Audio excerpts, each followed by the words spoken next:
Ողջույն,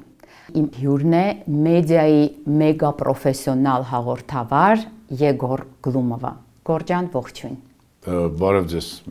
մեգայիդ այնքան համաձայն չեմ, բայց Համեստորեն, թե համեստորեն եւ ոչ միայն համեստորեն։ Ես փոքր լարվածություն ունեցա, երբ որ համաձայնությունը ստացա ձեր կողմից լինել իմ հյուրը, որովհետեւ մի պահ մտածեցի, որ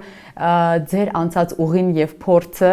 շատ դժվար կարող է դարձնել ինձ որպես հաղորդումը վարող, բայց մյուս պահին գիտակցությունս էմոցիաներիս հաղթեց եւ ասեց, որ մեր զրույցի բուն թեման է հիմա կարևոր, ոչ թե այն փորձը եւ ուղին, որ դուք անցել եք եւ կարծում եմ հենց այդպես էլ պիտի դիտարկենք, այնպես որ լարվածությունս թողնում եմ եւ անցնում ենք մեր զրույցին։ Լարվել անիմաստ է, մտածեք նրա մասին, որ հիմա յուրաքանչյուր մարդ կարող է լինել լրագրող, մարդ, որը որ հարցազրույցներ է վարում եւ այլն։ Առաջ դժվար էր դա պատկերացնել իսկապես, հիմա շատ ավելի հեշտ։ Որովհետեւ պետք է լինեիր պրոֆեսիոնալ եւ հենց այդ մասնագիտության մեջ խորացած, իսկ հիմա կարծես թե շատ շատացել են մարդիկ, ովքեր կարծում են, որ կարող են հաղորդումներ վարել, ստեղծել։ Քանի որ մենք յուրաքանչյուրս արդեն ունենք մեր գրպանում փոքրիկ ռադիո, հեռուստատեսություն, փոքրիկ բրիտանական, այսպես ասած, գրադարան եւ այլն, դրա համար կյանք այդ առումով շատ ավելի հեշտացել է, մյուս առումներով դժվարացել, բայց այդ առումով բավականին հեշտացել է։ Ինչպես է դա ընդունելի պրոֆեսիոնալների կողմից։ Չգիտեմ, ես պրոֆեսիոնալ չեմ, քանի որ ես ոչ լրագրող եմ։ Բայց փորձ ունեք տարիների մեծ։ Տարիների մեծ փորձ ունեմ, այո, ես երբեք լրագրող չեմ եղել եւ լրագրողական ոչ մի կրթություն չունեմ, կարծես թե, բայց միևնույն ժամանակ ըստ երևույթի փորձի պատճառով դասեր եմ տվել լրագրողներին, նույնիսկ դարձել եմ միջազգային հեռուստա եւ ռադիո ակադեմիա, ակադեմիկոս եւ այլ ինչ-որ պաշտոններ եմ տիտղոսներ եւ պաշտոններ ունեմ, բայց դա ինձ երբեք չի խանգարում պարծանքով ասել, որ ես լրագրող չեմ, որտեվ իմ կարծիքով շատ դեպքերում ցավոք սրտի մարդկանց արհեստավարժ լինելը եւ ոչ թե արհեստավարժ լինելը սխալ արտահայտվեցի, այլ արհեստավարժ կրթությունը շատ դեպքերում ավելի շատ խանգարում է մեր առօրյայում, քան մասնագիտական հենց կրթությունը։ Խոսքը բժիշկների մասին չի, հոգեբանների մասին չի, ըստ երևույթի, բայց շատ այդպիսի մասնագիտություններ կա, որ այո,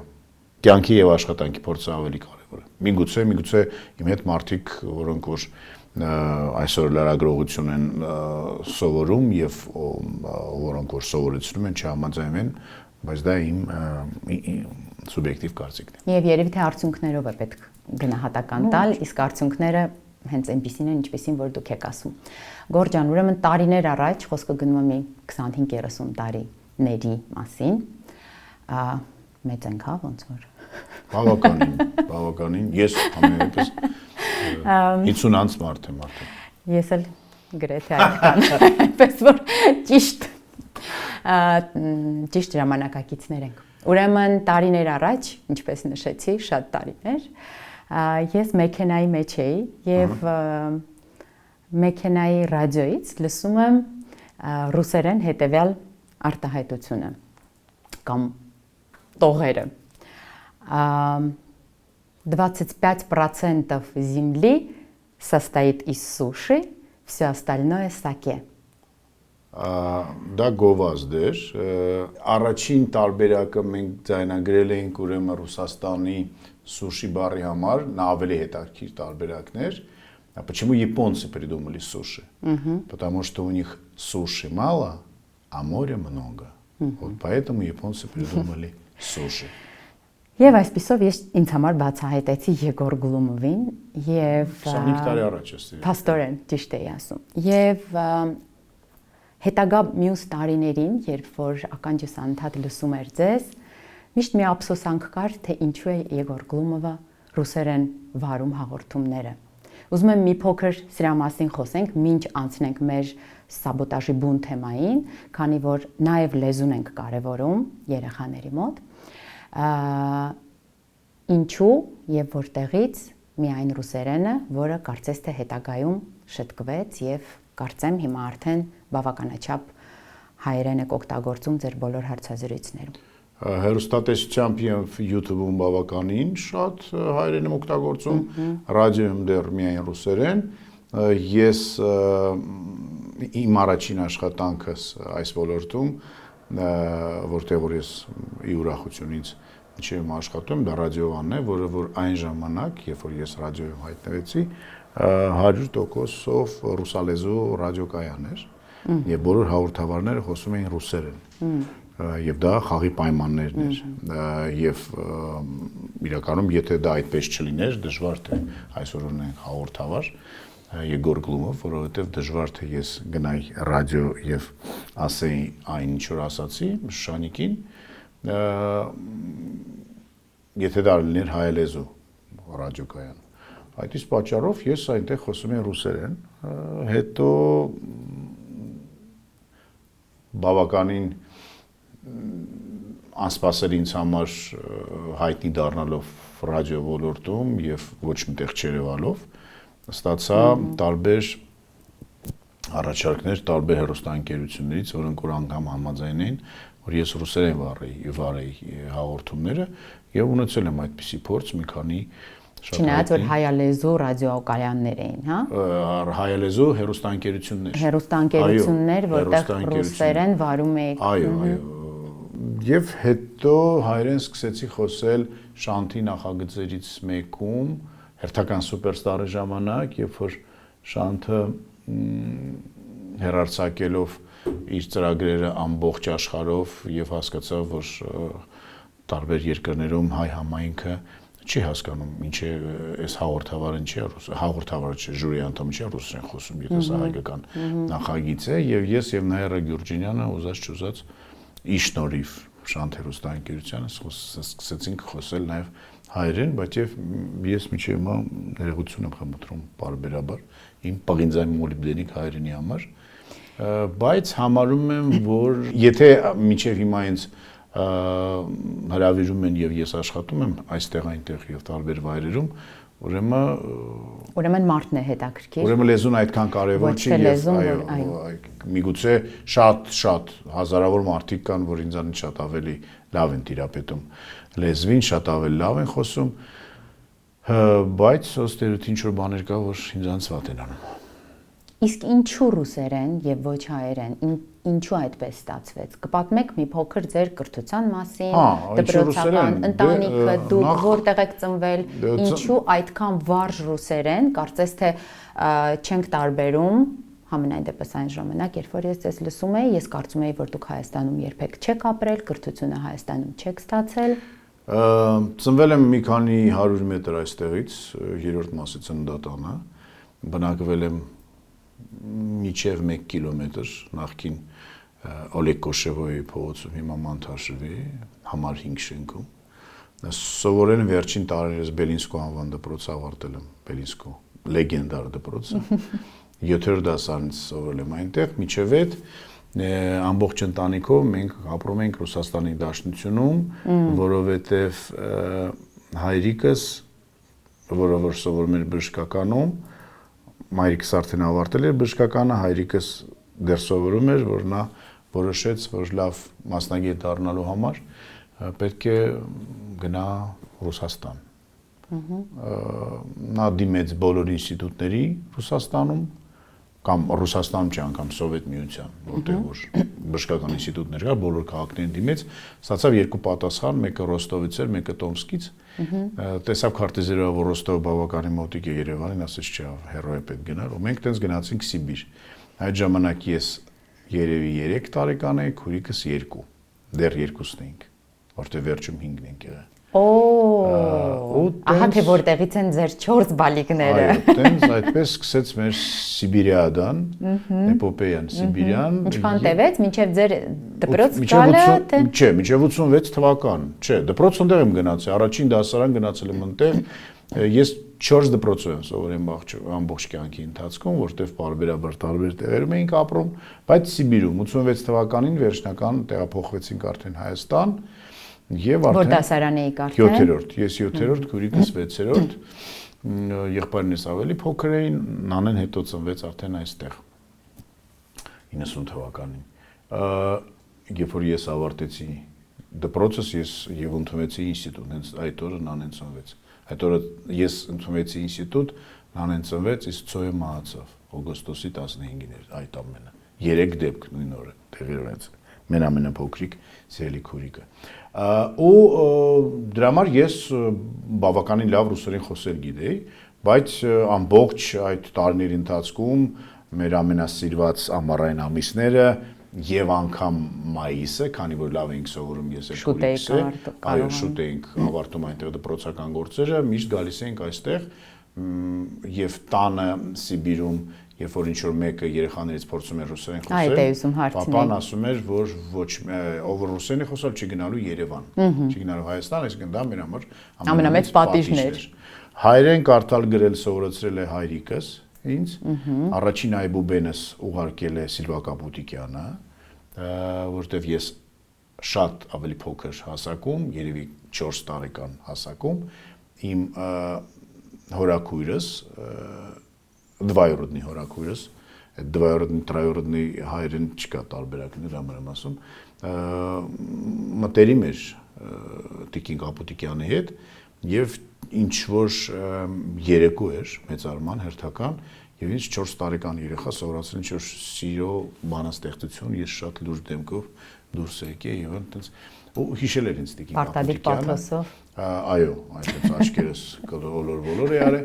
Հետո Թերեզը ըստ երևույթի Տիկին Կապուտիկյանին տեսել է, հարցրել է Տիկին Կապուտիկյանն, ասել է, բա այն տղան ինչ անում, ինչ չի, ասել է դե ապրում են այնտեղ Ռուսաստանում, Սիբիրում ապրում են, ասել է ոնց, բա այդպես, ու նա ուղարկեց ինձ առաջին իր այբուբենը փոքրիկ նամակով եւ իր բանաստեղծությունները մանկական, ինչ որ, որոնք որ ռուսերեն թարգմանված էին։ Եվ դա իմ առաջին գրքերն էին հայալեզու եւ հայ հեղինակի կողմից նվիրված, բայց հայ բանաստեղծող, մեծ բանաստեղծող, այո, բայց ես եւ քուրիկս շատ ավելի շուտ էինք սովորել ռուսերեն կարդալ եւ գրել, որովհետեւ դեռ մանկապարտեզ էինք գնում, եւ մայրիկը մեզ սովորեցրել է կարդալ եւ գրել։ Տեսնես դա ճիշտ է։ Քուրիկս 4 տարեկան էր, ես 5, ըստ երևույթի սխալ, որովհետև ես մինչև 4-րդ դասարան ոչ մի հետաքրքրություն չունեի սովորելու, քանի որ ես 6 տարեկանում կարդացել էի օրինակ Տայիս Աֆինսկայա, 3-րդ դասարանում կարդացել էի ամբողջ Ձյուման, Մորիս Դրույոնը, հասկանալով թե Մարկ Տվեն, սիրելով, հասկանալով, շատ սիրելով, շատ հասկանալով, եւ հետո խնդիրներ առաջ է, որտեղ մարդիկ կարդում էին իմ դասընկերները Մամա Մլարամու, իսկ ես կարդում եմ Մորիս Դրույոն։ Ցենց գիրքը դնում էի ծնկներիս, գլուխս դնում էի ցենց պարտային ու կարդում էի։ Երբ որ ինչ-որ բան էին հարցնում կամ պատասխանում էի կամ չէի պատասխանում, եղել են դեպք, որ օրվա մեջ ես ստացել եմ 5-2, որտեղ ինձ բացարձակ հետաքրքիր չէր ինչ էին անում, իրանք չգիտեն իմ հետ ինչ անեին իրականում։ Եթե դա հիմա լիներ, միգուցե ինչ-որ մոտեցում ցուցաբերեն այդ երեխային, բայց այն ժամանակ դա սովետ էր եւ բոլորին ուզում ես սովորի, չես ուզում մի սովորի, բայց կպատժվես, ես պատժվել էի մի անգամ։ Բայց հետաքրքիր է, սրա մասին շատ հաճախ ենք զրուցում, թե հյուրերի հետ մեր, թե ընկերների հետ։ Հիմա շատ տարածված է, այսպես տենդենց կա, որ մինչև դպրոց գնալը հանրակրթական երեխային չարժի սովորեցնել տառերը, թվերը եւ այլն, որ երեխային դպրոցում հետաքրքիր լինի։ Բայց հիմա հենց ձեր օրինակի վրա Գուցե ձեզ հետաքրքիր չլինի ձեր համադասարանցիների հետ, բայց ձեզ հետաքրքիր է ձեր գրքերի հետ, ձեր գրական աշխարհում, եւ դուք արդեն ունեք նախասիրություններ այդ տարիքում։ Ես ավելին ասեմ, բացի դրանից ես հենց այդ ժամանակ ու ըստ երևույթի հենց այդ պատճառով սկսեցի ընկերություն անել ինձանից ավելի մեծահասակների հետ եւ շատ հետաքրքիր պատմություն կա, որ մամաս դեռ արդեն չկա ցավոք սրտի, բայց միշտ հիշում ենք դա, որ ինչ որ իմ հերթական ծնունդն ա լինում Սիբիրում եւ ես 3-րդ թե 2-րդ դասարան եմ, ու տենց արդեն 8-րդ դասարանցի ինչ-որ խուլիգաններ բավականին հայտնի այդ գյուղում գալիս են մեր տուն ու շատ լուրջ գորի։ Հատկապես այն թաղամասում, որտեղ դուք եք ապրել։ Ծնունդն ենք, նա մեր ընկերն է, մամաս են զարմացած, բայց երբեք էլ ինչ չի հարցրել, ով են քո ընկերները, ում հետ ես ընկերություն անում, քննած ազատությունը եղել է։ Նայեք, մի կողմից այո, շատ լավ է, որ ես ինձ համար այդ աշխարհը բացահայտել, շատ շնորհակալ եմ մամայիս, ես էլ քուրիկս էլ, բայց մենք մեր երեխաներին չենք սովորացրել, միջև դպրոց, որտեղ ես հասկացել եմ, որ ինձ հետաքրքիր չի լինելու։ Բայց մեր 4-րդ բալիկի հետ բախվել ենք այլ խնդիրի հետ։ Մեր 4-րդ բալիկը 2.5 տարեկանում ինքնուրույն YouTube-ի օգնությամբ սովորել էր iBook-ը։ Ես սովորել էր տառերը։ Իրենց սենյակում երկհարկանի մահճակալ է, այդ մահճակալի վերևում կախված էին իմ բոլոր բեյջերը փառատոններից տարբեր ռադիո, հեռուստա, համերգներից եւ այլն, ինչ որ քնելու ժամանակ թե ինչ քույրերը, թե մաման ինչ որ իրան հեքիաթ էին կարդում, թե պատմում, մեկ էլ արեգը սենց B-E-B-E վիդվայի բեյջն ա տեսե։ Վերջը պարզեցինք, որ ինքը բոլոր տառերը գիտի, 2.5 տարեկանում կարդում ա ման, բայց ինքը մոռացավ։ Երևի 5.5 տարեկանում մոռացավ կամ 4.5-ում, հետո դպրոցում փաստորեն 0-ից սկսեց էլի սովորել։ Այսինքն դուք չթողեցիք դա, դուք չբռնվեցիք հենց դրանից ու սկսեք զարգացնել, այդ իր ինիցիատիվան էր, ինքը սովորել էր, ինքն է մոռացավ, ոչ մի անգամ մենք չենք նստել իրենց չենք սովորեցրել։ Նայեք, հիմա ուղղակի դա ըստ երևույթի մեթոդիկայի տարբերությունն է։ Մենք սովորում ենք կարդալ ինչպես։ Մաման գրում էր ձյան վրա տառերը, կարդում ենք, խաղում ենք այդպես, բառեր ենք փորձում կառուցել, հետո հանրակացարանում ենք ապրում այն ժամանակ, մինչև մանկապարտեզ գնալը, փորձում ենք կարդալ ամեն ինչ որ տեսնում ենք։ Ցուցանակները, խանութների վրայի ցուցանակները եւ այլն, հետ գալուց էլ։ Հետո ինչ որ ասոցիացիաներ էր աշխատում եւ այլն։ Հիմա այդպես չի աշխատում։ Հիմա իրենք YouTube-ում են այդ ամենը տեսնում արդեն։ Իրեն պետք չի դուրս գալ փողոց, ինչ որ բաներ կարդալ, հասկանալ եւ այլն եւ այլն։ Հետո բացի դրանից շատ մեծ ազդեցություն ունի երեխաների վրա, իմ երեխաների, որովհետեւ հիմա աստերիոտի ոչ թե այդքան հեռուստատեսություն են նայում, այլ ավելի շատ սոցցանցեր եւ YouTube, TikTok, երբ որ հեռուստացույց են նայում դեռ երեխաները, մեր ժամանակ, իմ երեխաները, շատ մեծ ազդեցություններ իրենց վրա թողնում գովազդը։ Եվ նրանք միջև կարդալ սովորելը արդեն շատ հայտնի բրենդների եւ լոգոտիպները տարբերում են իրարից եւ կարդալ են սովորել նաեւ այդ տառերով։ Ու կարդալ են սովորել ամենասկզբից ոչ թե հայերեն կամ ռուսերեն, այլ անգլերեն։ Puma, Nike, Coca-Cola, Pepsi-Cola, Fanta, համ կարդում էին, համ լսում էին եւ ասոցիացիա։ Այսինքն տարբեր ժամանակներում մոտեցումները տարբեր են։ Դրա համար ըստ երևույթի մեր կրթական համակարգը պետք է շատ ճկուն լինի, շատ ավելի։ Բայց մենք արի ու տես որ տեսնում ենք, որ ես ունեմ 4 երեխա, ամենափոքրը 10 տարեկան է, ամենամեծը արդեն հեսա կդառնա 25 տարեկան, բայց տասնյակ տարիներ շարունակ անընդհատ մեզ ասում են, որ փոփոխվում է, փոփոխություններ են տեղի ունենում, ես այդ փոփոխությունները ցավոք սրտի չեմ տեսնում։ Ինչպես կոչվում են բարեփոխումներ։ Այո, ինչպես որ մեզ էին սովորեցնում ըստ երևույթի, այդպես էլ այս երեխաներին, բայց պետք է հասկանանք, որ այս երեխաները լրիվ այլ կերպ են աշխարհը ընկալում։ Իհարկե, ժամանակները փոխվել են եւ իրենք են թելադրում այս մոտեցումները եւ իսկապես ինչ որ բարեփոխումներ պիտի լինեն, փոփոխություններ պիտի լինեն, այլևս առաջվա 5 թվանշան նշանակելը, ընդհանրապես թվանշանային մոտեցումը այդ գնահատականները եւ շատ ու շատ տարբեր բաներ։ Բայց դա էլ գիտեք ինչ նախնդիր է։ Հիմա երեխան օրինակ 3-րդ դասում գնահատական ստացել է, հետո պարզվել է որ չենք դնում 4-րդում, հիմա էլ չեն դնում, հիմա էլ հակառակն է իր մոտ, չէ՞, կամ մինչև 4-րդ ստացել է, հիմա 5-րդը փոխվել, հիմա ասում են չեն դնում, ասում են բա ուր եմ գնահատականները։ Բա առաջ դնում եք, հիմա խի չեք դնում։ Այսինքն մենք իրականում ես իմ կարծիքով այդպես եմ հասկանում, որ քանի որ սա հեռանկարային ներդրում է եւ այս ներդրումը սրանից եկամուտ դու չես տեսնի 1, 2, 5 տարի հետո 10 տարի, այսինքն մեր ժամանակ 10, հիմա 12 տարի։ Այդ քայլը պետք է լինի 12 տարի։ Եկամուտ նկատի ունեք ինտելեկտուալ եկամուտ։ Եկամուտ ճակերտներում, չէ՞ որ մենք ներդրում ենք ունենում։ Ֆիդբեք կոչված է։ Այո։ Հիմա եթե մենք խոսում ենք կրթական փոփոխությունների, բարեփոխումների կամ համակարգի փոփոխման մասին, մենք պետք է հասկանանք, որ սա պետք է արվի երկարատև։ Հնարավոր չէ այդ մեկ ցիկլը, որը տևում է 11 տարի, մի քանի անգամ դու փոփոխություններ անես եւ երեխան, որ այդ ցիկլի մեջ է ընկել, մի քանի անգամ դնի այդ հարվածի տակ առանցել մենք մեր սերունդից սկսած, երբ որ սովետը փլուզվեց եւ այլն, ես էլ արդեն վերջին մեր 2 տարիներ, որ մենք ցույցերի մեջ էինք, չենք սովորում, դասադուլ էինք անում, հետո ընդունեցինք ինստիտուտ։ Էլի մի բան չէր առաջին տարիները։ Ինձանից փոքրերը դպրոցներում էին,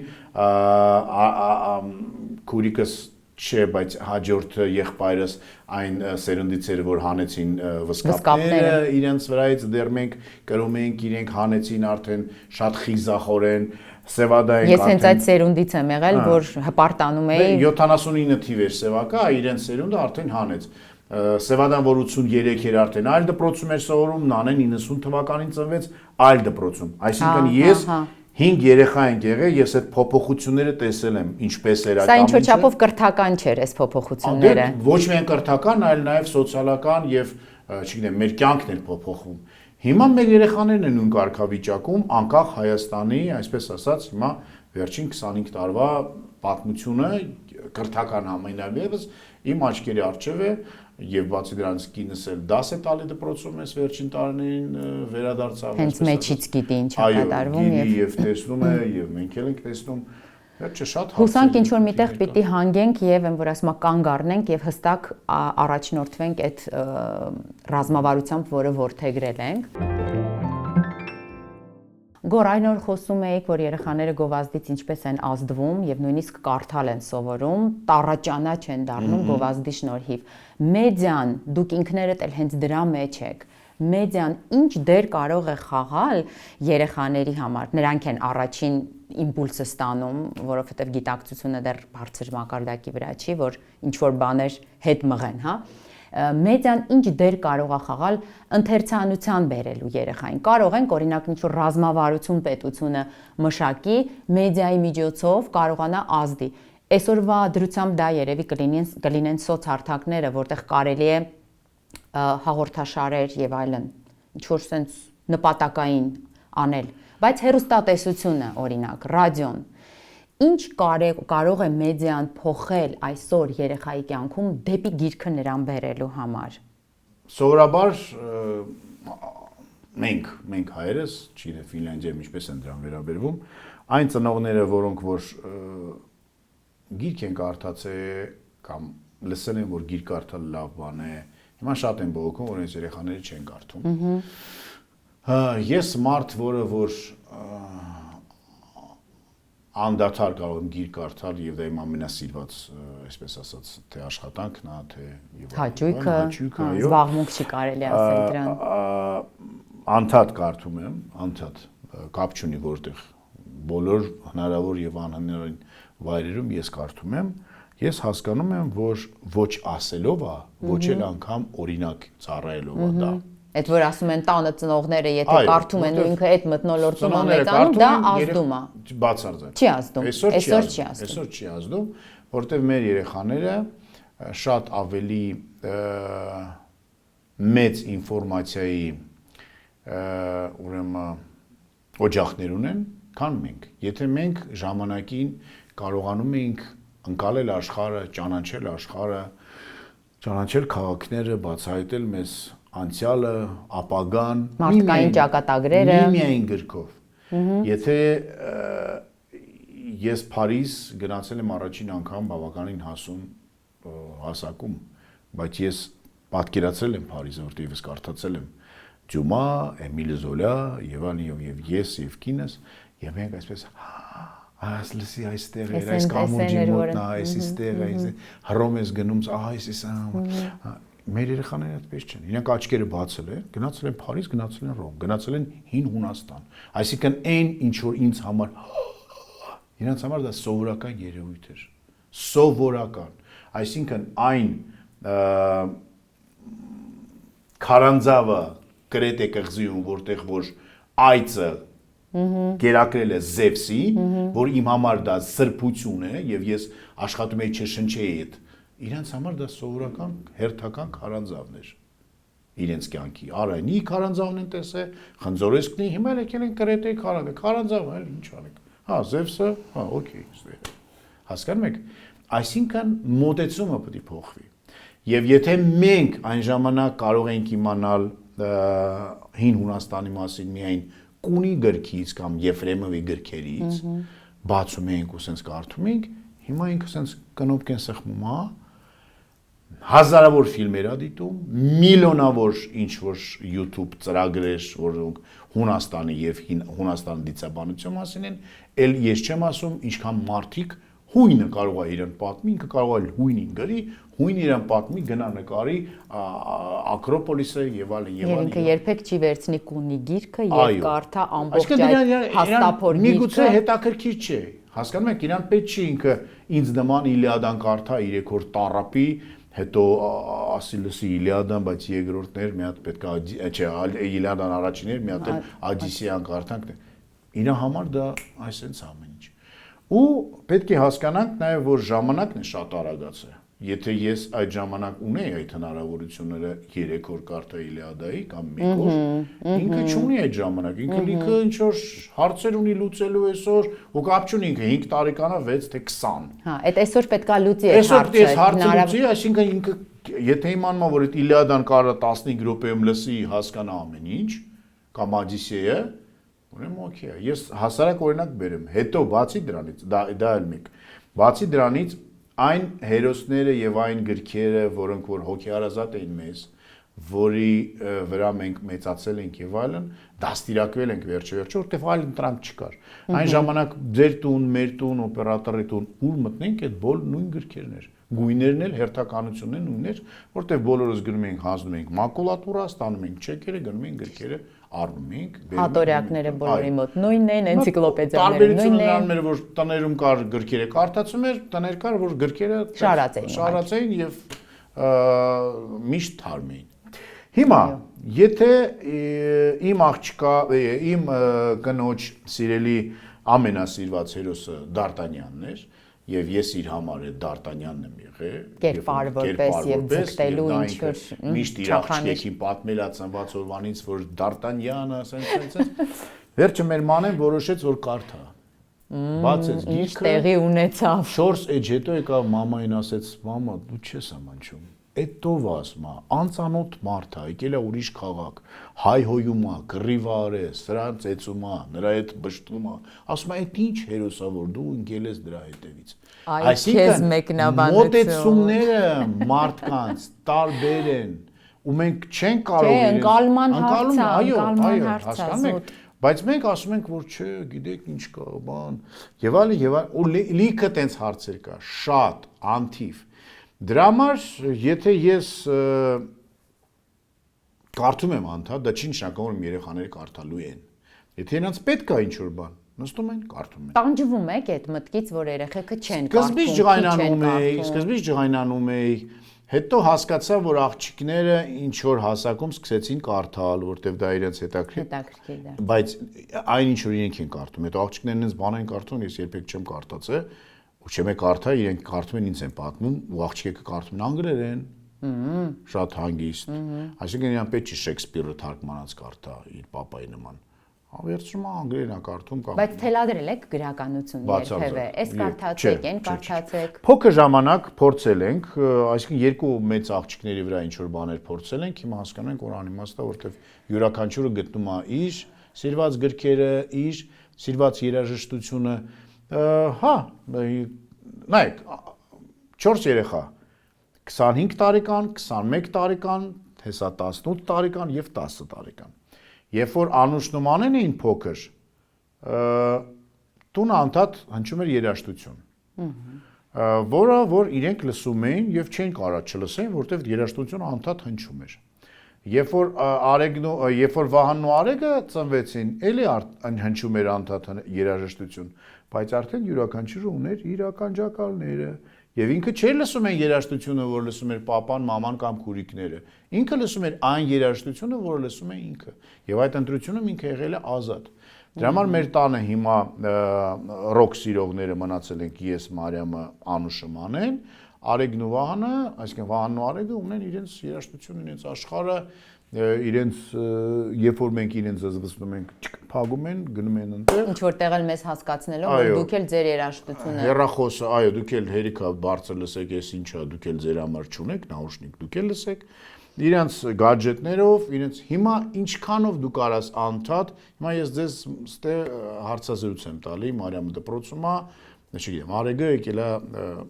դասից տուն արդեն։ Ով է իրան ասում, նայի, չնայի կամ մի նայի, էս արա։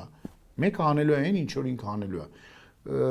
Հնարավոր է ինտերնետը անջատես եւ հա, միգուցե հնարավոր է։ Չէ, կամ ինչի կբերի դա այս մեր օրերում արդեն։ Հա, արդեն։ այստեղ չի կգնա բակ, կգնա անգերոջից, չգիտեմ, եւ այլն եւ այլն։ Ուզում ասեմ, մոտեցումների հարցն է։ Միակ մեր, այսպես ասած, միգուցե լուման այդ ամենի մեջ, երբ որ իրանք շատ փոքր են եւ դեռ մենք կարողանում ենք իրենց գրկել, պարկացնել, քնացնել, լողացնել, այդ ընթացքում ինչ որ բաներ իրենց տալ, որ կմնա անպայման չի որ նա հիշի ինչ որ բան, ուղղակի կմնա այսպես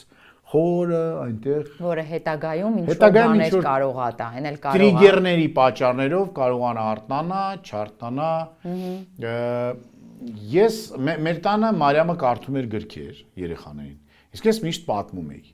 Ես օրինակ Անուշիկին անverջ պատմում էի Կարմիր գլխակը, բայց դասական Կարմիր գլխակը չէ, ինքը արդեն ադապտացված անverջ ինքը փոփոխվում էր եւ դա անverջ հեքիաթ էր, որտեվ այդ ձեր ասած դասական Կարմիր գլխարկը արդեն փոփոխված է, որտեվ իրական Կարմիր գլխարկը շատ ավելի վախենալի պատմություն է եւ ոչ երեխաների համար նախատեսված։ Դասական Կարմիր գլխակը, երբ որ Անուշիկին մեկ անգամ պատմեցի, նա ամեն ինչ հասկացավ, սկսեց հարցեր տալ ինձ, եւ այդ հարցերից ելնելով եւ հասկանալով, որ երեխային հետաքրքիր է, ես սկսեցի ինչ որ բաներ հորինել ու տենց մեր մոտ անverջ նոր Կարմիր գլխարկ էր։ 1 տարի սերիալ էր Կարմիր գլխակը։ Տարբեր ավարտներով։ Տարբեր արակացներ ուներ, տատիկի հետ տարբեր տարբերակներ էր լինում։ Օրինակ այն ժամանակ առաջին անգամ նրանք ծանոթացան ֆիլմերի մի շարք կար, հիմա դա այդքան ակտուալ չի, որոնք որ ունում են ալտերնատիվ վերջեր, օրինակ դիտողը ընտրում էր ինչ է ուզում վերջը ինչպիսին լինի եւ պահանջում էին, որ հեքիաթների վերջերն էլ լինեին այնպիսին, ինչպիսին իրենք օրինակ պատկերացնում են, իրանք ինձ տալիս են տարբերակ, ես սկսում եմ հորինել։ Հիմա կարող անգամ իրենք չհիշեն, չնայած հիշում են, այդ բավական խոսում ենք դրա մասին եւ ծիծաղում ենք երկար, կարող է դա 30 տարի քնի Անուշիկի գլխում կամ Մանեի գլխում, իսկ հետո օրինից մի օր արթնանա եւ ինչ որ բան իրենց թելադրի, իրենց երեխաներին պատմեն կամ չգիտեմ ինչ։ Գոր կա մանկություն կամ հետաքրքիր մանկություն առանց գրքի ընթերցանության, փոքր տարիքի մասին եմ խոսում, կա հետաքրքիր մանկություն առանց գրքի, առանց ընթերցանության, առանց այդ հեքիաթների, երեխաների։ Հետաքրքիր մանկություն։ Ինձ համար ոչ, ես չեմ պատկերացնում, որովհետև իմ դատիկս աշխատում էր գրադարանում եւ ես փոքր ժամանակ մանկապարտեզում բավական չար եմ ըստ երևույթի, չի ուզում մնալ, ծիծաղալու էր, մանկապարտեզը ռուսերեն էր, ռուսական մանկապարտեզ էր։ Իսկ Կիրովի դպրոցի հարևանությամբ ու ես պրինցիպիալ ռուսերեն չէի խոսում այդ մանկապարտեզում, ասում եմ ես հայ եմ, ինչի՞ եմ ռուսերեն խոսել, չգիտեի գլխիս ինչա գալու էր, չէ։ ու տատիկս ինձ շուտ էր վերցնում, ես գնում էի նստում էի խելոք գրադարանում, իր կողքը, ինքը գործ էր անում, ինձ ինչ որ գիրք էին տալի։ Իմ համար դա երջանկություն էր։ Եվ ինձ համար ես չեմ պատկերացնում առանց գիրք, առանց ընթերցելու մանկություն, որովհետև նորից եմ ասում, այն ժամանակ աշխարհը իմ միակ ձևը ընկալման ճանաչելու աշխարհի դա էր։ Հերոստատեսությունը շատ քիչ, օրինակ ես շատ փոքր հասակում բավականին հիվանդ երեխա եմ եղել, Դերսու ու Զալա ֆիլմն էի սիրում։ Ակիրա Կուրասավայի, որը որ մեծահասակների համար էր, ու ես Դերսու ու Զալան ցույց էին տվել մի անգամ, ես խփնվել էի, ու ամեն անգամ հիմա ինձ շատերը չեն հասկանա, ուրեմն այն ժամանակ օրը մի քանի անգամ հաղորդավարը վերցնում էր թուղթը եւ ընթերցում էր ծրագիրը, ասում էր ինչից հետևից։ Ու ես անդադ սպասում էի, որ պիտի ասի художественный фильм Դերսու ու Զալա։ Ու տարեկան 2-3 անգամ դա տենց լինում էր։ Ես գանված սպասում էի, որ այդ ֆիլմը պիտի տեսնեմ։ Մնացած բոլոր դեպքերում դա իհարկե գրքերն էին։ Նորից եմ ասում, հիմա աշխարհ ընկալելը շատ ավելի հեշտ է դառել։ Չեմ ասում, որ մարդիկ գնում գալիս են շատ ավելի հեշտ, որտեղ հնարավորությունները շատացել են, սահմաններն են դարձել ավելի թափանցիկ եւ սոցցանցեր եւ YouTube-ը դա իհարկե ինձ թվում է, որ մենք շուտով կարող ունենանք սերունդ, որը որ բացարձակ կարող է չկարդալ ոչինչ, ուղղակի չիպ կունենա, չգիտեմ, ատամի մեջ կամ մի որտեղ ինչ որ մի վայրում հարցը կտա, մենք հիմա ոնց ենք ինչ որ բան փնտրում, չէ՞, պատասխան ենք ստանում։ Հարցը կտա եւ այդ հարցը պատասխանը իր ուղեղում կլինի։ Բայց մենք գիրք չենք կարդում հարցին պատասխան ստանալու համար, մենք կարդում ենք, որովհետև ինչ։ Որովհետև մեզ հետաքրքիր է ամբողջ պատմությունը, ոնց է գրած, պատմության ամբողջ ընթացքը, բայց հիմա մենք գրագիտություն ենք սովորում, միայն լսելը չի, չէ՞, այսինքն ապացուցված է, որ լավ գրագետ գիր ունեցող մարդը շատ ընթերցած մարդն է։ Ապացուցված է նաև, որ երեխաները պետք է գրիչով եւ թղթի վրա գրեն, բայց հիմա մենք ունենք սերունդ, մենք ունենք դպրոցներ մեր երկրում, որտեղ որ երեխաները մինչև 3-րդ դասարան չեն գրում։ Վերջ։ Արդեն շուտով չեն գրելու։ Ժամանակները փոխվում են։ Դա միգուցե ինձ, ձեր համար, իմ պապայիս համար ցավալի փաստ է, որտեղ ինքն էլ 70 անց մարդ է, բայց ամբողջ օրը երբ որ ազատ է կարդում է,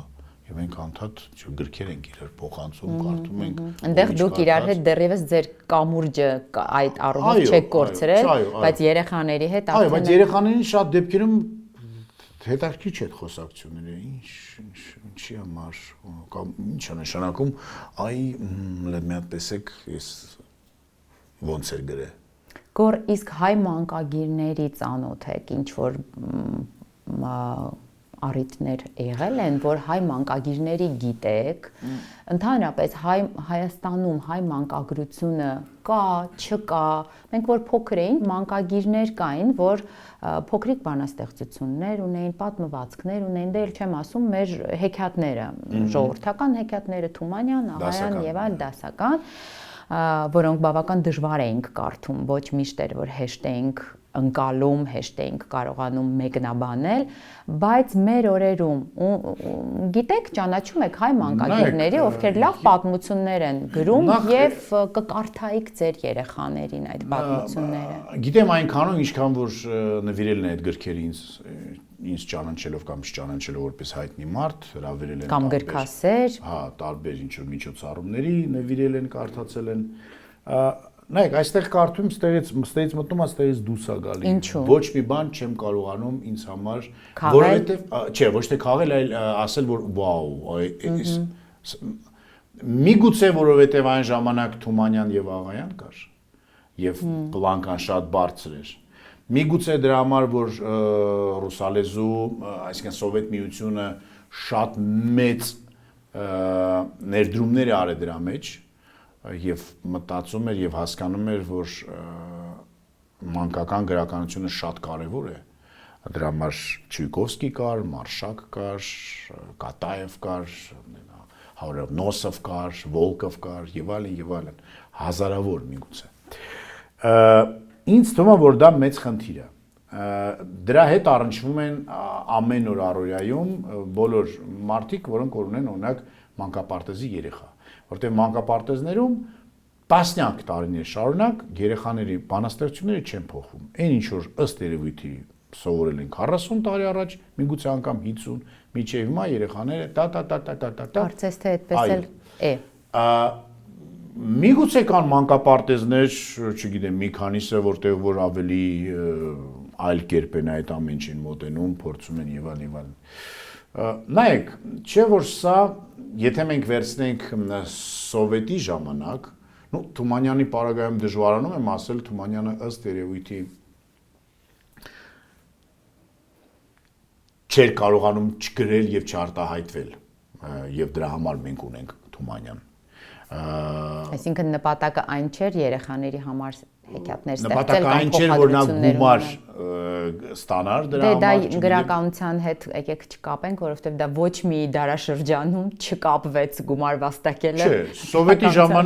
Սովետի ժամանակ Կարնեգի Չուկովսկին բավականին կլորի գումարներ է ստանում մանկական բանաստեղծություններ գրելու համար, գրքերը վաճառքից եւ այլն։ Եվ հիմա դա բիզնես է։ Հիմա ես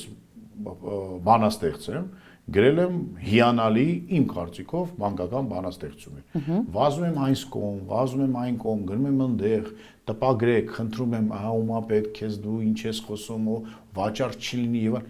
վերջ։ Այդ մարդը 15 օր վազվզում այս կողմ ենքում, հետո ասում է, չէ, երևի գնամ ինչ որ տաքսի քշեմ կամ, չգիտեմ,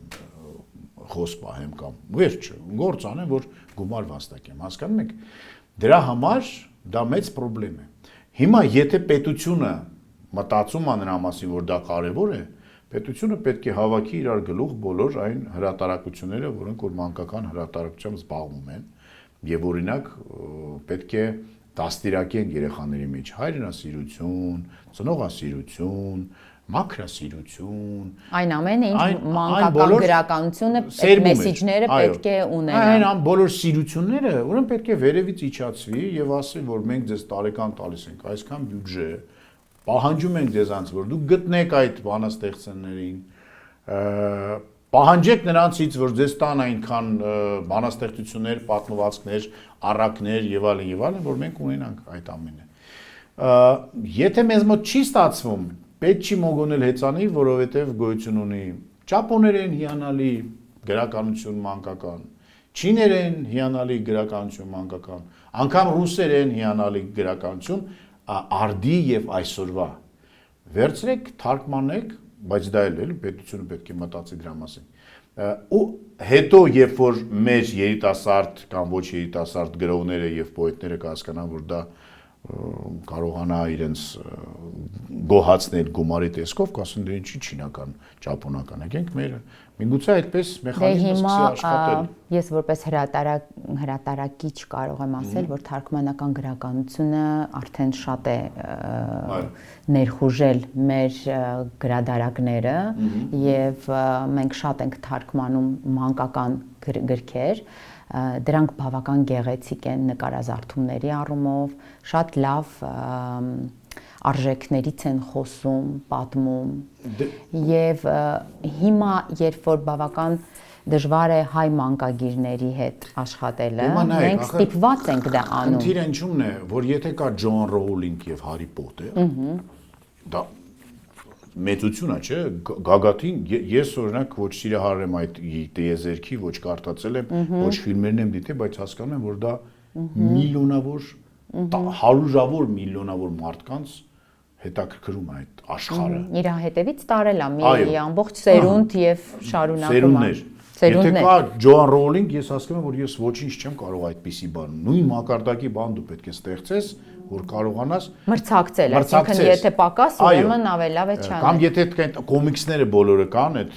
որոնք որ այն հերոսները, որ կոմիքսներից ծնվեցին, ամերիկյան, ես գիտեմ, որ Հայաստանում էլ փորձեր կան ու շարունակաբար, բայց դեռ մենք չենք սովորել մեր հերոսներին։ Ստե այլն է խնդիրը։ Ես օրինակ միշտ զարյանում եմ ինչի վրա, եթե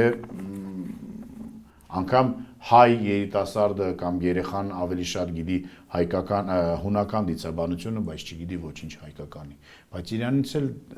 պահանջելու չի, որտեղ որտեղից իմանա, որտեղից կարդա։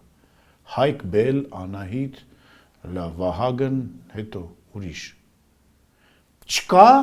հորինեք, ժողովուրդ։ Ստեղծեք, այդ աշխարհը ստեղծեք, նենց արեք, որ ես հավատամ ձեզ։ Հիանալի զույգ կա, ուկրաինական ուրեմն գրողներ են,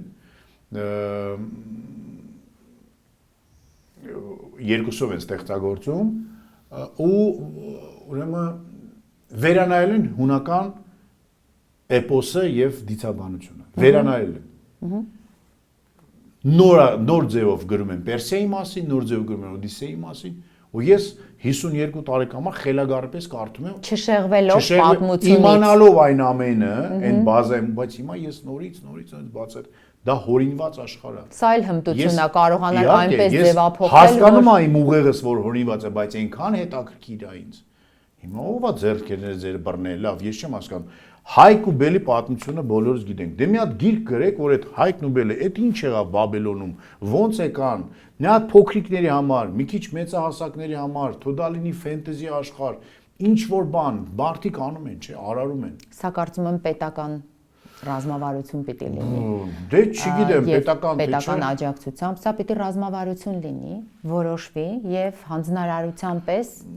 Ջոն Մարտին ինչ որ մեկը պետական աջակցություն է տվել, որ հորինել է այդ աշխարհը։ Չէ, բայց մենք երևի հիմա դրա կարիքը շատ ունենք։ Դե միգուցե։ Ես նաեւ այս տարի եւս անցյալ տարի եւս էի, այս տարի եւս մեր Bookfest-ի մանկական ժյուրիում եմ եւ ես էլ երկրորդ տարին է կարդում եմ հայտերը զտված արդեն ֆիլտրված շորթ-լիստ եղած անցյալ տարի բավական ցածր էին իմ կարծիքով ցուցանիշները, այս տարի առավել ցածր են։ Ես շատ հույս ունեի, որ այս տարի ինչ որ մի բան կփոփոխվի եւ նայեք, ախր խնդիրը գիտեք ինչն է, մենք փորձում ենք ինչ որ մեր sense փոքրիկ այգու մեջ ինչ որ բաներ անել, բայց պետք է հասկանանք, որ աշխարհը շատ ավելի մեծ է, շատ ավելի մեծ է։ Մենք պետք է Նարինեին հրավիրենք կամ գրան, գումար տանք իրան, ասենք 1 ամիս պետք է մնաս Հայաստանում ու այս մարդկանց հետ դու մաստեր կլասներ անես, թե ինչպես պետք է գրել երեխաների համար։ Այդ մարդը մանյունան գրել է, բայց երեխաների համար չի գրել։ Հա, բայց դա դարձավ նաև երեխաների սիրած։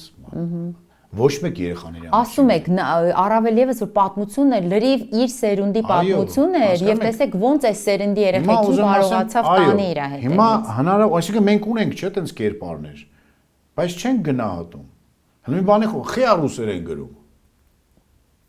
Իդեպ մենք Նարինե Աբգարյանի մանկական շարքն ենք թարգմանել, բոլոր մանկական գրքերը մեր հրատարակչության թարգմանած գրքերն են։ Դե մենք մի քիչ ճուզող ազգ ենք ցավոք սրտի, մի քիչ անգրագետ ազգ ենք ցավոք սրտի, մենք միշտ մեր մասին լավն ենք խոսում միայն եւ մեծամիտ, այո, ցավոք սրտի, բայց խնդիրը շատ ավելին է եւ շատ ավելի խորն է եւ եթե մենք սկսենք հասկանալ որտեղ է, ասես մի պահ պիտի կանգնենք, ֆիքսենք, ասենք ժողովուրդ եկեք ստեից փորձենք 0-ից սկսենք գոնե։ Ինչ-որ մի բան փոխենք։ Այո, ինչ-որ մի բան փոխենք, գնահատենք այն մարդկանց։ Ես օրինակ անդադ ասում եմ, այդքան տասնյակ արդեն գրա հրատարակություններ կան, որոնք ես ճանաչում անձամբ տերերին, այն մարդկանց, որ գրախանութներ ուրախանում եմ շատ, որ բացում են քաղաքում, շատ այնքան եմ չեմ հասկանում, որ ինչ են իրար կրծում բոլորը, որովհետև ընդհանուր գլոբալ բոլորը մեծ գործ եք անում եւ ինձ թվում է, որ բոլորը պետք է իրար սիրեն, հարգեն, բայց կրծում են, այո, մենակ այդ ոլորտում չի, չէ, ռադիոյում էլ են կրծում, հեռուստատի, այդտեղ էլ, այո, այդտեղ էլ են կրծում, որովհետև եթե չկրծեին, կարողանային համոզեն կառավարությանը, որ այն թուղթը, որ գալիս է երկիր, չպետք է հարկադրվի։ Երևի կարողանանք վերջի համոզել։ Երբ որ դա մեկ-մեկ եք անում, դա լսելի չի, իսկ երբ որ բոլորը գան ու անեն, կամ օրինակ սեպտեմբերի 1-ին 31, օգոստոսի 31-ին բոլոր գրախանութները փակվեն, բոլոր։ Ասեն մենք ոչ մի բան չենք վաճառում, որտեղ մեր հարցը դուք չեք լուծում։ Կարող եք պայմանավորվել, ոչ ցավոք սրտի։ Իսկ դրսում դա շատ մարդիկ կարևորում են եւ անում են։ Ասածս ի՞նչն է։ Օրինակ միշտ մտածել եմ մնա մասին, որ մենք ունենք հիասքանչ բարբարներ, տասնյակ բարբարներ։ Իմ կնոջս կոմը Արցախից են, եւ երեխաներս մեծացել են Արցախում, մենք ամեն համար գնում էինք, գալիս էինք, շատ բարեկամներ, հարազատներ ունենք այնտեղից, այդ բոլոր ցավերով անցել ենք եւ ինչքան գեղեցիկ Արցախի բարբառը, ինչքան է գեղեցիկ Սասնա բարբառը, ինչքան է գեղեցիկ Գյումրվա բարբառը, քանի գիրք դուք գիտեք, որ օրինակ հեքիաթների ժողովածը լինի, հաստ գիրք տարբեր բարբառներով հեքիաթները, կամ մեկ հեքիաթը տարբեր բարբառներով։ Դժվար բան չի, չէ՞ կարծես։ Հա, բայց դժվար կկարդան երեխաները։ Բա թող կարդան սովորեն, թող այնմա մեր բոլոր հայկական դպրոցներում կան երեխաներ Արցախից։ Համոզված եմ, որ յուրաքանչյուր դպրոցում, Երևանյան դպրոցում կգտնեն 4 գյումրեցի, 3 գավառցի, 2 թալինցի կգտնեն։ Դե թող որ այդ երեխաներն է հետաքրքիր լինեն, որ երեխաները ոչ միայն սովորեն, այլ սովորեցնեն։ Դե թող ընթերցություններ անեն, գան 3-րդ դասան երեխաները Արցախից իրենց բարբառով հեքիաթները կարդան փոքրիկների համար, դա կլինի համ սովորել, համ սովորեցնել, համ չմոռանալ։ Համ էլ երեխաները այդ process-ի մեջ կլինեն, համ էլ իրենց ավելի հետաքրքիր կլինեն։ Համ ինքը կգա իր տատիկին կասի, տատիկ ինձ մի հատ հեքիաթ պատմի Արցախի բարբառով ես գրեմ։ Ու դա կպահպանվի։ Մենք դեռ արևմտահայերենի եւ արևելահայերենի հարցը ունենք, որ վերջի վերջո չգիտես։ Ինչու է սապշած լճակ անգիրեն արի բոլորին հիմա փորձենք մարդկանց բռնել, ասել ինչի մասն է այդ բանաստեղծությունը, ոչ մեկ չի կարա բացատրի։ Մեխանիկորեն սովորել են։ Էլ չենք ասում գրապարի մասին, որը որ էլի, տեսեք, Նարեկի լեզուն է, չէ՞։ Նարեկը այդ լեզուով Աստծո հետ շփվե։ Բայց այսօր մենք այդ լեզուն մեր համար անգլերեն ավելի հասանելի է եւ հասկանալի, քան գրապարը։ Հաստատ։ Բայց դա մեծ խնդրեմ է, մեծ խնդիր է։ Եկեք ռուսերենի տեղը դպրոցում գրապար սովորենք։ Այսօր ինչին է պետք երեխաներին ռուսերեն լեզուն։ Ուզում հասկանամ։ Պետք չի։ Ում որ պետք է ինքը կարա սովորի YouTube-ով եւ լեզուն մեր ցանկացած լեզու մեր համար երկրորդ լեզու է, օտար լեզու է, այդ թվում եւ ռուսերենը։ Ցանկություն կունենա կսովորի։ Խնդիրը նրանում է, որ եթե մեր ժամանակ դա պարտադիր է լեզու իմանալը դա միացած հիմա դա սովորական բան է։ Իմ երեխաները իրենք ինքնուրույն սովորեն ռուսերեն, անգլերեն, ինքնուրույն, ոչ մեկ չի սովորեցրել իրենց։ Աղջիկեքս տիրապետում են փայլուն անգլերենի,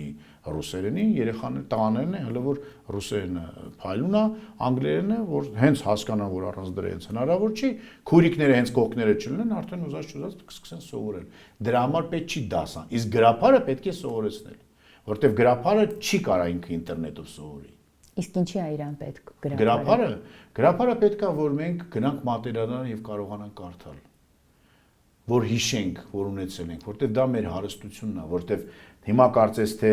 ամբողջ աշխարհը նորից սկսում է վերցրել են ռետիները, սահմանները սկսել են ջնջել, բայց հետո էլի գալու է ժամանակ, որ էլի բարբերաբար այդպես է լինում, իմպերիաները քանդվում են, իմպերիաները հավաքվում են, մենք փոքրիկ երկիր ենք, sense արանքներն ենք ընկնում ու կամած անդադ sense փոքրանում են, կարող է զրոյանանք։ Դե լեզուն գոյատևման ամենա բայց եթե լեզուն մնաց, կարող է մենք մեր ձայնը լսելի կլինի։ Ինձ թվում է, որ գրապարը, ես շատ եմ ցավում, որ չգիտեմ գրապար, գիտեմ, որ հիմա կան խմբակներ, որտեղ որ կարող ես ուսումնասիրել, բայց դրան ժամանակ է պետք, կամք է պետք, իսկ եթե դա առաջի դասարան ծարվի, ինձ թվում է, որ առաջինից դժվար, բայց այս հարցը իհարկե շատ կարևոր հարց է, որ կարծում եմ հետագայում պետք է ներդրվի դպրոցական ծրագրերում։ Մենք գնում ենք եկեղեցիներ, աղոթք ենք լսում կամ եկեղեցականները հոգևոր հայրերը ինչ-որ բան են ասում, կան հոգևոր հայրերը, որոնք որ հասկանում են, որ դա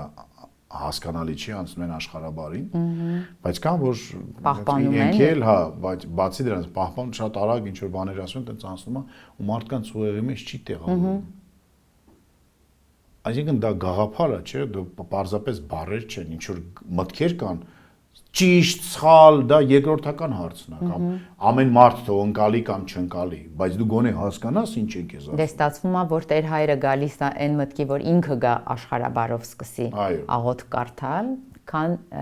մենք փորձենք հասկանալ։ Գոր այսօրվա ծնողին խորհուրդ որևէ կարող ենք տալ ոնց անել, որ երեխային օգնի տանը կարդա, գիրք առաջարկի, ինքը հետը նստի կարդա, թե արդեն անիմաստ է, քանի որ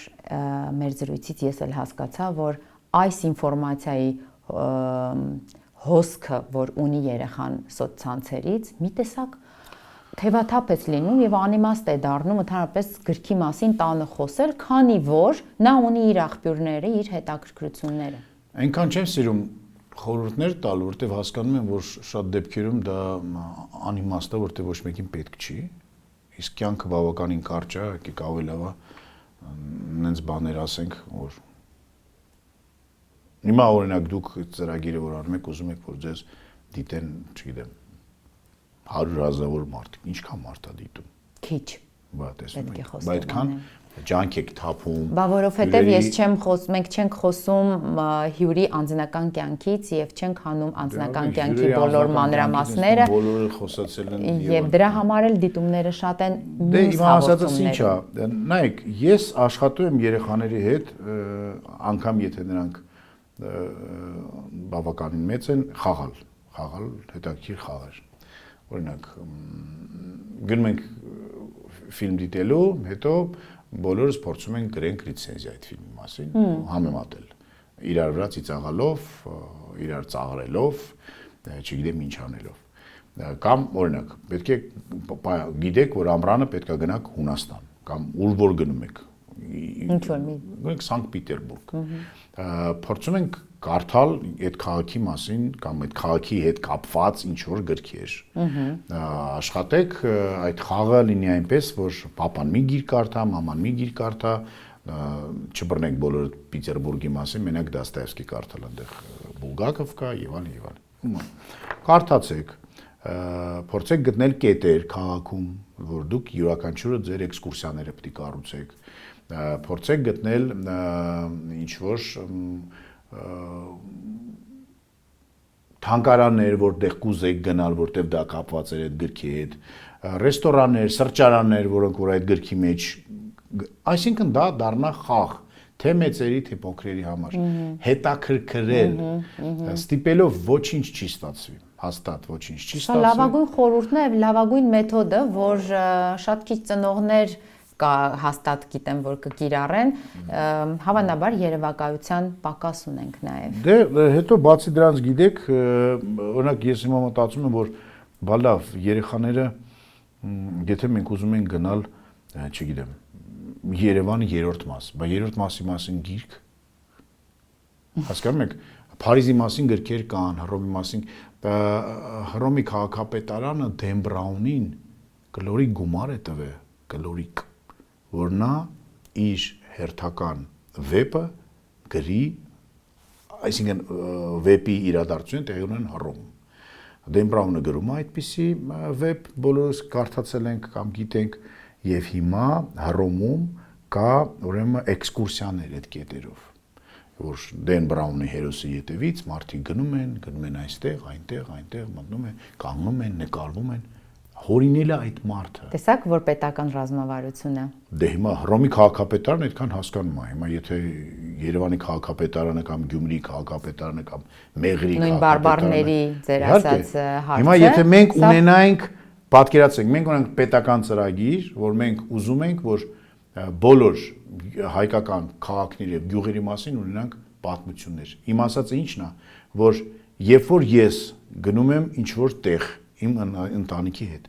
անպայման միջև այդ փորձում եմ հասկանալ ուր են գնում, ինչ այդ վանքի պատմությունը, բոլորս փորձում ենք ուսումնասիրել յուրաքանչյուր ինչ որ հետաքրքիր բան պատմի, առաջի անգամից միգուցե ստացվի բոլորը նույն բան եք պատմում, հետո որ հասկանում ես որ հետաքրքիր չի, ամեն մեկը սկսում ավելի խորանալ եւ փորփորել։ Հիմա եթե մենք գնում ենք Մակարավանք, կողքի գյուղում ինչ ա եղել, այստեղ հաց ուտենք, բա Մակարավանքում ինչ ուտենք, բա Մակարավանքում ինչ բարբառով են խոսում, ու ըստ դրա այդ ամեն ինչը սկսում է արդեն աշխատել։ Հիմա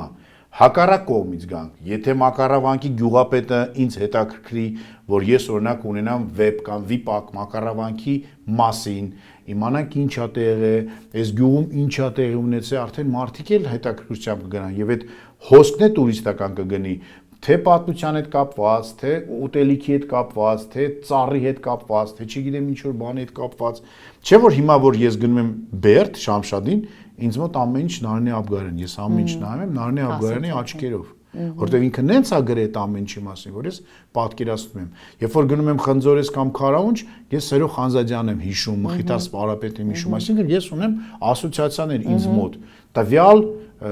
կետերի հետ, աշխարհի տվյալ կետերի։ Եվ արդեն ծանոթ միջավայր, որի հետ ապրել ես, արդեն հեշտ է, արդեն որ դու այդ կամուրջով գնում ես, ցույց ես տալի երեխայդ, ասում ես, այստեղ Մխիթար Սպարապետի աճյունը, այնտեղ այդ բանում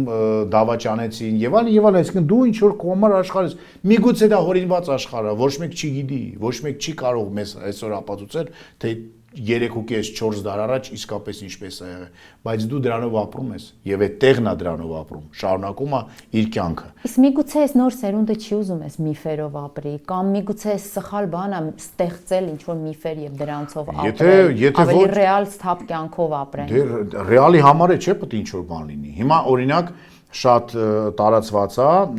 դա իհարկե ռուս ռելոկանտները բերեցին մեզ մոտ դա աուդիո գիդերը, երբ որ մարդիկ հագնում են sense ականջակալ, պատտվում են ու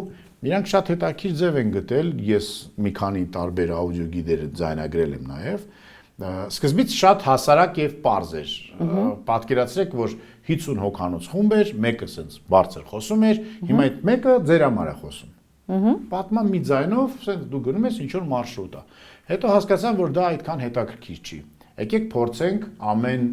հետաքրքիր շինությանը եւ փողոցին տալ այլ մարդկանց ձայներ, տարբեր, որ ես ինձ համար, այսինքն այստեղ ժամանակին կար կուկուրուզնիկ, տխուր ձայնը ինչ որ մեկը պատմում է, որ հիմա չկա եւ այլն։ Ու դա հետաքրքրում է, չէ՞ մարդկանց։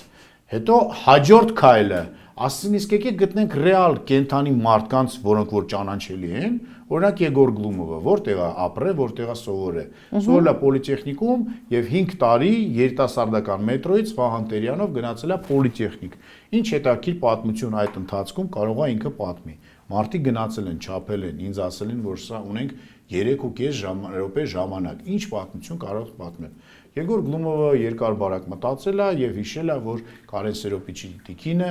սիրելի տիկին Ռիման ինձ դաս է տվել քիմիայի եւ ես երևի իր ուսանողը ու հետաքրքիր պատմություն իր հետ ու այդ պատմությունը դարձել է մեր երևանյան պատմություններից մեկը ու մարդիկ որոնք որ ճանաչում են ինձ կամ չեն ճանաչում պարզապես լսել են իմ ձայնը տեսել են YouTube-ում ինչ որ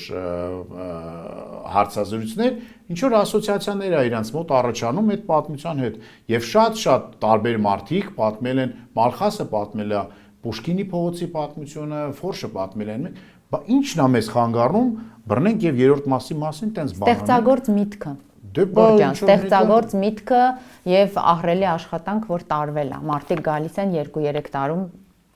այս աշխատանքը անում են, բայց ստեղծագործ միտք ունեն։ Դե համաձայնվեք, որ ստեղծագործ մտքի արդյունքում է միայն առաջին քրիստոնյա ազգն ենք, դե եկեք մենք էլ ինչ որ բաներ անենք, պատմենք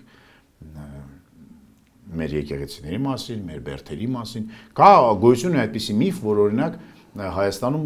մենք այնպիսի երկիր ենք, որ բերդեր չունենք, բայց մենք ունենք հարյուրավոր բերդեր, բայց ցավոք սրտի մենք այդ բերդերի մասին ոչինչ չգիտենք։ Շնորհակալություն Թումանյանին, Թմկաբերդի առումը գրել է, այդ անբերդ բերդը գիտենք, ուրիշ։ Հուսանք, որ պետք է արթնանանք կամաց կամ օրերից մի օր։ Գորջան, մեր հաղորդման վերջում մի քանի բլից հարցեր ունենք, չեմ ակնկալում այո եւ ոչ, բայց փորձենք արագ անցնել հարցերի վրայով։ Գիրք, որ փոխեց ձեզ։ Տայիս Աֆինսկը, Եֆրեմով։ Գիրք, որին ժամանակ առ ժամանակ անդրադառնում եք, վերընթերցում եք, ունեք այդպիսի գիրք։ Բուլգակով Մաստերը Մարգարիտա, հաստատ մի քանի անգամ կարդացել եմ, Բուլգակովի Սաբաչի սերցունը մի քանի անգամ կարդացել։ Աստվածաշունչ, երևի, որովհետև անդադ ինչ որ նոր բաներ ես ուսումնասիրում քեզ համար։ Ну, տենց աստվածաշունչային գրքերից չէ, որ սկզբից միջև վերջ կարդում ես, չնայած փոքր ժամանակ հենց այդպես է արել, բայց հետո հիմա արդեն որ մեծանում ես, բարբերաբար որևէ էջ բացում ես ու չգիտեմ, միգուցե դա էլ է խաղ։ Գտնում ես այդտեղ խորվա խորհուրդ կամ հարցի պատասխան, որ քեզ հուզում էր, առհասարակ յուրաքանչյուր գիրքի հետ են խորհուրդ եմ տալի այդպես անել, ինչ որ շատ հետաքրքիր ծիծաղալու։ Առավելևս երբ որ լավ ես ճանաչում։ Իմ գիրքն էլ որ փոխել է ինձ Բուլգակովի Մաստերը Մարգարիտան է եւ առ այսօր ես առաջին անգամ 15 տարեկանում եմ կարդացել եւ հետո պարբերաբար անդրադառնում եմ արդեն այդ այնց